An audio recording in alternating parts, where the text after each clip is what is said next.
Welcome everybody to Go Local Live. I'm Josh Fenton, CEO and co-founder. It is spectacular outside. It's the last night of the session over at the Rhode Island General Assembly, but we're headed right down to the University of Virginia. We've got Jennifer Lawless. She is the chair of the Political Science Department down at Thomas Jefferson's University. Professor, thanks so much for joining us. Sure, I'm happy to.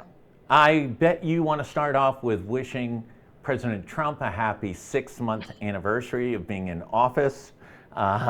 Did you want to give any comments to start off the broadcast? Oh, what a 6 months it's been. I really think he should spend more time in retirement. President Trump has a lot of issues to deal with on a daily basis. He has got a major conflict in the Middle East. He's got Ukraine. He's got a battle in Los Angeles. He's got daily battles in the court system. He's got his big, beautiful bill in Congress. Let's go to Israel and the Middle East, Israel and Iran. What's happening there now, and where do you see this sort of incredibly difficult situation going? Well, I mean, that's the first thing. It is incredibly difficult. It's very complicated on numerous fronts because how and when the United States decides to get involved more explicitly than they already have been by backing Israel could ultimately set off a major war. Donald Trump said yesterday that he's basically giving Iran 2 weeks to figure out what they want to do, and then he'll respond within that time.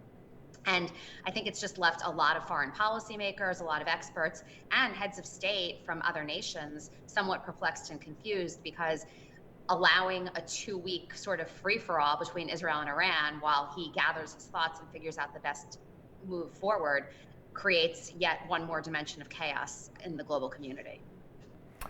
Charles Schumer, the Senate minority leader, Democratic leader in the Senate, was asked about the War Powers Act and gave, shall we say, a rather confusing answer, and has come under very harsh criticism from many Democrats, especially in the House.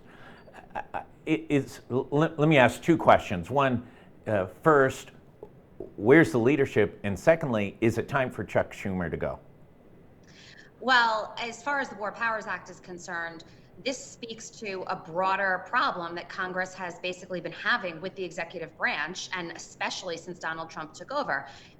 The president doesn't declare war and send troops, right? Congress has to authorize that. And there are circumstances under which, in an emergency situation, the president and the executive branch can take action, but then Congress has to authorize it within a certain amount of time. And I think because so many conflicts over the course of the last several decades haven't been considered wars, Congress has basically abdicated its responsibility and the executive has done whatever he's wanted to do. And right now, the Senate and Democrats in the House want to rein that in. And so any confusing statement issued by a Democratic leader undermines efforts to try and rejigger that balance of power. So let me just interrupt there. Sure. Your response is quite clear and articulate. Chuck Schumer's was not. Chuck Schumer could have said any number of things. Listen, we're waiting for the president to give a signal. We do believe we should implement the War Powers Act. We don't believe we should implement the War Powers Act. Any of those things would have been reasonable comments. He didn't say any of those things. He said gobbledygook. Yeah, I mean, I think that he has a problem at this point for a couple of reasons. The first is because he has not been particularly strong in his language against Donald Trump. He hasn't been particularly strong in many of his positions in terms of trying to get the Democrats unified in an opposition. The other problem he has is that there is a lot of attention, not only on him, but on congressional gerontocracy and the fact that octogenarians are becoming commonplace in the House and the Senate. The average age of a member of Congress right now is greater than it's ever been. And so anytime an older House member or senator plays into that, it leads the younger generations to question whether that person should still be in a position of leadership. And over something this important, not being able to articulate a very clear, decisive, concise response is highly problematic. And keep in mind, too, the Republicans have shifted to a younger generation of leadership, which makes this even more grave. So should he step aside? I'm never one to call for any individual member to step aside. It's his choice, but I would not be surprised if there is some degree of pressure in the next Congress, assuming he doesn't step aside, for a change in leadership. We've forgotten about Ukraine. I'll skip over that because Ukraine doesn't really matter anymore in the present situation. We've sort of ceded that to Putin. Let's go to LA. A lot of conflicting things are going on. It appears to be a very unpopular action by the president. Public polls show that he's sort of overstepped in this initiative in LA, but the courts have reaffirmed his power to take over the National Guard in California, at least in the short term. And the short term on most of these things have turned into the long term based on the court's decisions in these first 6 months. Talk about that a little bit. Well, the appeals court decision really was a blow to Democrats. It was the luck of the draw, too. Two of the three judges that were pulled for that case were Trump appointees. So it was the best position that he could potentially be in. But I think the public opinion piece is what we shouldn't underestimate here.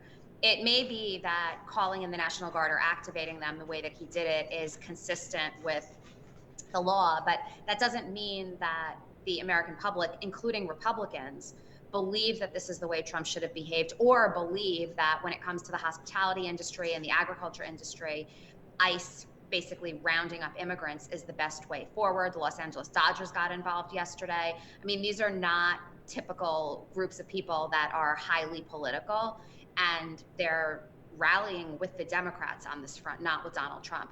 That's part of the reason that he's been somewhat wishy-washy. He said that he was going to stop the raids. Then Tom Homan said, no, just kidding. We're going to continue the raids.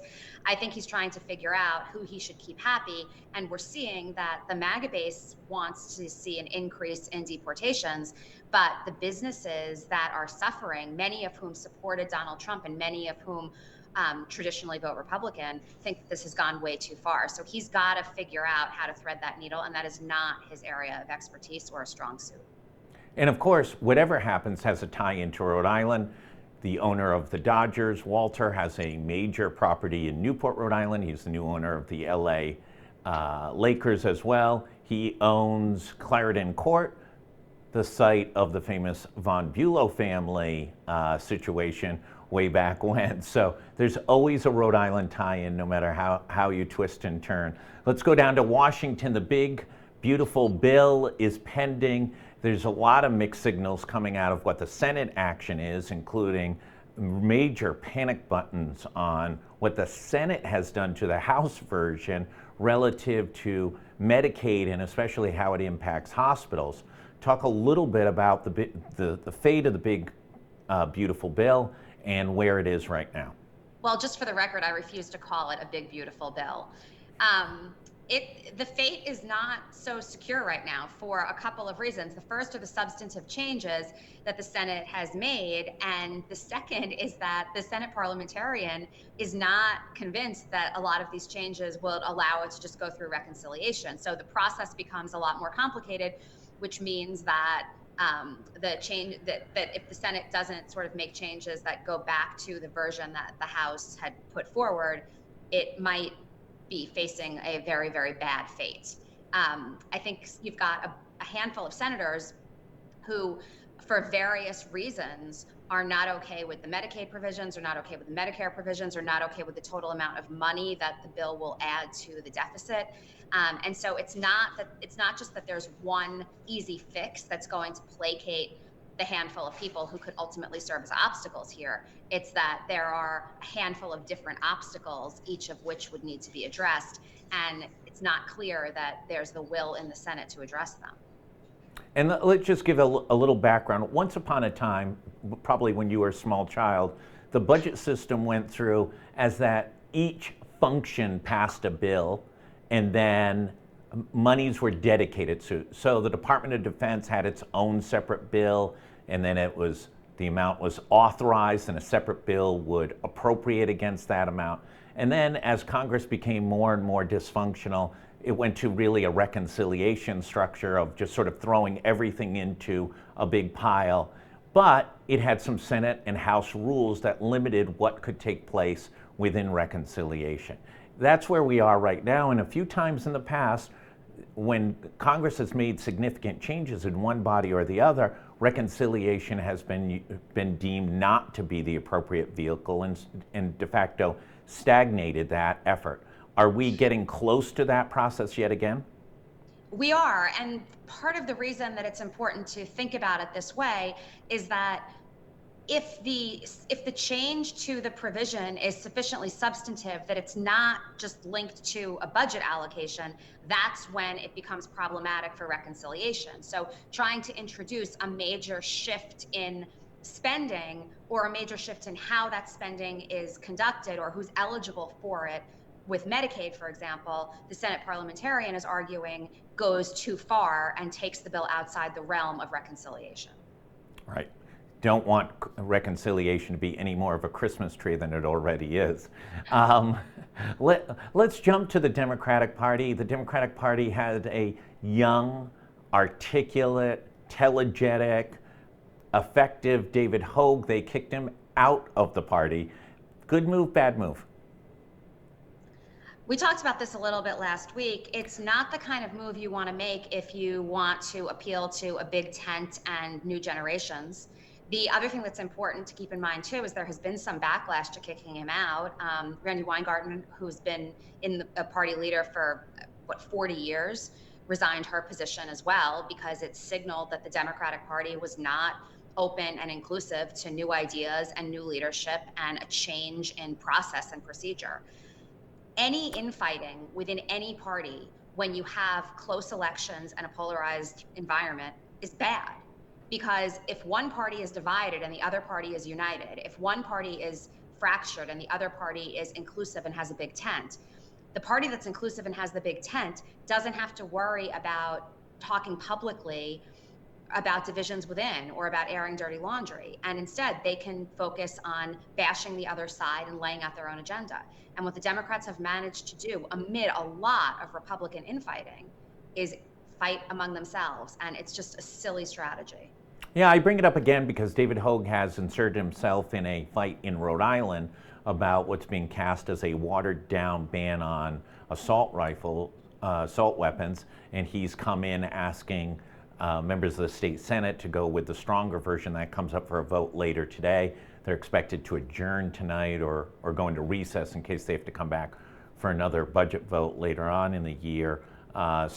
He's, as much as he's out, he's just a major player and very, very influential, especially on issues like gun control. Let's jump over to, this broader issue of the dysfunctionality of the Democratic Party and its inability to sort of get a message out on anything. We had a tragic situation in Minnesota last Saturday. I think it really overshadowed both the president's birthday party and the U.S. Army's 250th birthday, as well as the No Kings protest across the country. It really sort of reminded Americans how dangerous this endless bickering is and what the impact of it is on, the psyche of Americans. And this is what you get when you battle back and forth relentlessly. Well, I've got to say here that what happened in Minnesota is not the result of infighting among the Democrats. What happened in Minnesota... No, I said fighting between the two parties. That's what I said, fighting between the two parties. I don't even think that what happened in Minnesota is a result of fighting between the two parties. The Republicans have made it clear in their response that they are not particularly concerned, and the president is not particularly concerned about political violence. And I don't remember a time in American history, for the last 100 years, where that's actually been the case. The fact that Donald Trump said he's not going to call Tim Walz to talk about what happened in Minnesota, he's not going to call the sitting governor after there was an assassination of a Democratic House member and the shooting of a Democratic state senator because he thinks that Tim Walz is a dumb guy, is unheard of. It's unbelievable. We've long known that Donald Trump is not the consoler in chief, but he has demonstrated that he lacks completely when it comes to empathy, sympathy, and quite frankly, class. This was the most disgusting response I could have possibly anticipated. And you've got Democratic leaders you've got Republican leaders, you've got Republican members of Congress, you've got Republican pundits, and you've got Republican journalists on air backing this president. That is the problem here. It's not that Democrats and Republicans are fighting. It's that one party has completely lost sight of, or its leaders and its spokespeople have completely lost sight of what makes a democracy a democracy. And by allowing for a discussion about political violence that doesn't require the President of the United States making a speech and having a conversation with somebody of the other party just underscores how far gone the Republicans are. Yeah, I don't disagree with you there, but I don't understand what the Democrats said in response to it. I understand what Tim I mean, Walz every said. Democratic leader across the country said that this is what happens when you have one party that does not decry political violence. I mean, I don't know what the Democrats were. What else are they supposed to say? There's a Republican president who is unwilling to engage on this. Yeah, I think you're missing my maybe subtlety, which is that the amount of decay in political dialogue across the country has now increased the amount of violence against both Democrats and Republicans. Obviously, President Trump was shot at by a young man. There was another attempt to kill President Trump at a golf course. There's been a series of patterns and an ever increasing number of shootings of both Democrats and Republicans at a pace I don't think we've ever seen before. We did see a period of time in the mid 70s. I think there were two assassination attempts on Gerald Ford, close combined. But we're now in almost a 3 to 6 month period of time in which that there is violence against elected officials. There's no question that violence against elected officials has risen, and there's also no question that more discrete and subtle forms of violence, whether it be graffiti, whether it be verbal abuse, whether it be harassment, has also increased. And it's part of the reason why good people are not interested in running for the more than 500,000 elected offices we have across this country. But in order to stop this, we need people on both sides of the aisle to say that it is unacceptable. And we're not seeing symmetry when it comes to that. The other thing is, if you look at public opinion polls, there is a big gap in terms of Democrats versus Republicans' attitudes toward political violence in general. Now, the overwhelming majority of Republicans do not support political violence, but a far, far greater proportion of them do than Democrats. And if that's the case in general, and then you have a president who's unwilling to say that this is not acceptable, we're left in a really, really difficult position. And more fundamentally, we're left in a situation where the people who are going to be willing to run for those local positions, the people who are going to be willing to occupy these elected offices, are not necessarily the good people who care about public policy and their communities that we would want. Because normal, hardworking people who just want to make a difference and want to affect public policy look around and think it's not worth the risk. How do we change it? What's going to change it? Are we going to see, we've talked about the Republican dysfunctionality. We've talked about the splits within the Democratic Party. Let's go step one. Can the Democrats recapture the House? I think the Democrats will recapture the House. But the Democrats recapturing the House provides a stopgap measure heading into 2028. And that's really all. Now, they would take back investigatory authority, but we know from the first 2 years of the Biden administration that investigatory authority doesn't really provide that much. It does allow the Republicans to stop doing their own investigations. But it's hard to imagine any case in which the Democrats win back the Senate. And so what the House Democrats can do is make sure that no bill makes it to Donald Trump's desk. But so much of what he's doing is through executive order anyway. We are in a position where I think it just buys the Democrats a little bit of time. And it does signal to the American people that the Democrats can win elections, which could be useful heading into 2028. In between now and then is, of course, Virginia and New Jersey. Are you still predicting that both those go blue?